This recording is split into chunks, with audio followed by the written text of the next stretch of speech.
Does it ever happen to you that you find yourself going round and round in your head about what might have happened? If you said yes to that job, if you said no to your parents, if you said yes and accepted that boy, like my life would look completely different if I had just made that decision differently. And repeatedly, I think it happens that you find yourself going back to the same regrets, thinking, oh, if this didn't happen, my life would look so perfect. Like you're stuck in the wrong version of your life, and it could have all been so magical if I just didn't do X or Y. Until all of my worries were dissolved because of this one book which I read. So I'm going to share it with you, and I really hope that by the end of this video, you can also walk away with those dissolved worries, with dissolving the regret, and also walking away with letting go of this huge weight of the what ifs. Because what really hurts is thinking, rethinking, and overthinking about what could have been instead of focusing on what is happening right now.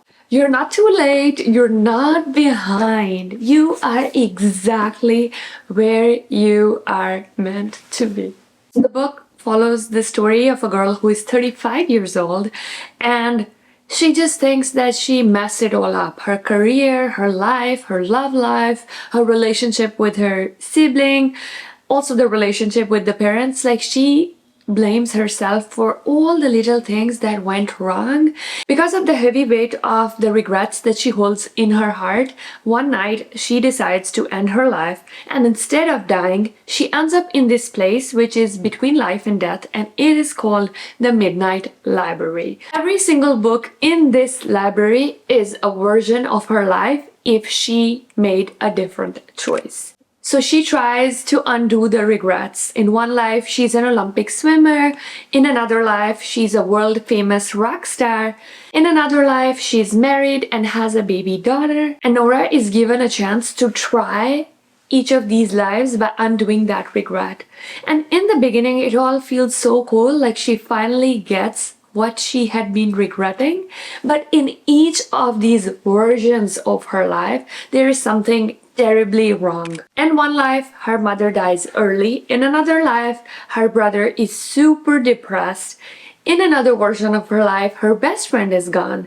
So each of those versions, which seem so perfect in the head, when you actually live them, there was something way horrible than the life she was currently living. And as she goes through the different versions of her life, I also decided to look back on the things from my book of regrets. What are the things which weigh heavily on me?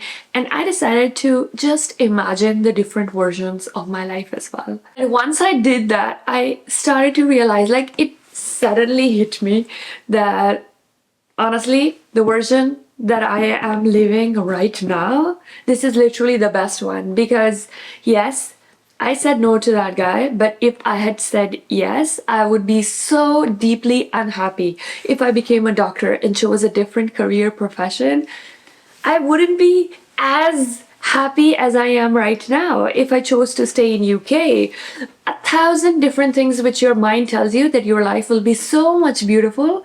When I really thought about living with that decision, I realized that the place where I am right now, God circled on the map for me. Every time I idealize the life I could have had, I realized that I was just focusing on the highlight reel, like the instant gratification, the quick happiness, and I wasn't thinking of actually living with that decision and how I would feel then. This reminds me of what my mom said the other day. She said, if the veil was lifted and if we really understood the wisdom behind everything that happened, we would choose exactly what Allah chose for us right now.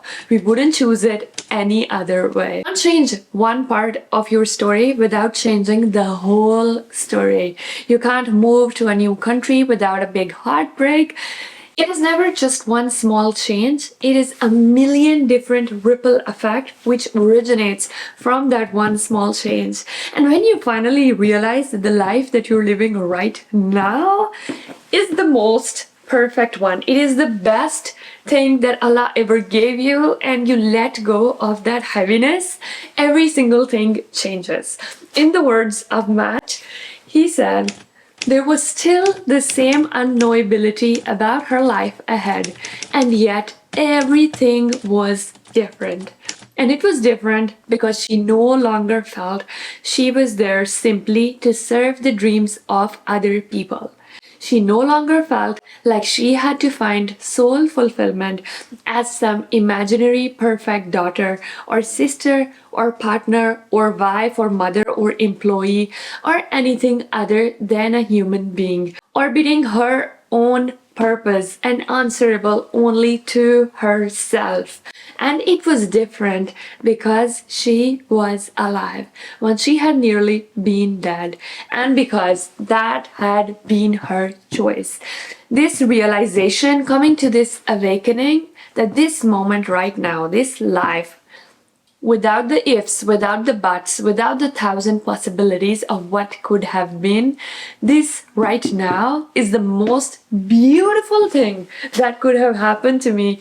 It changes everything. And if you have been feeling weighed down by the past, by the weight of the regrets, the decision you made, the life you could have lived, I really hope that after this video, you can just appreciate yourself being here. Give yourself some grace, pat yourself on the back because you did a good job, and today is the perfect day to live anew, start afresh, and live the best life because you are already in the best version of yourself. I'd love to know what is the one regret that you are finally ready to let go of in the comments.